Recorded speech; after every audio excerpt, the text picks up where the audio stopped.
తెల్లవారే వెలుగు రేఖలా పచ్చ పచ్చ పచ్చి మట్టి బొమ్మలా అల్లి బిల్లి వెన్న పాల నురగలా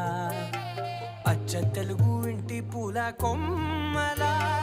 దేవదేవుడే పంపగా ఇలా దేవతే మా ఇంట అడుగే పెట్టెనంట బ్రహ్మ కళ్ళలో కాంతులే మా అమ్మలా మా కోసం మళ్ళీ లాలి పాడేనంట.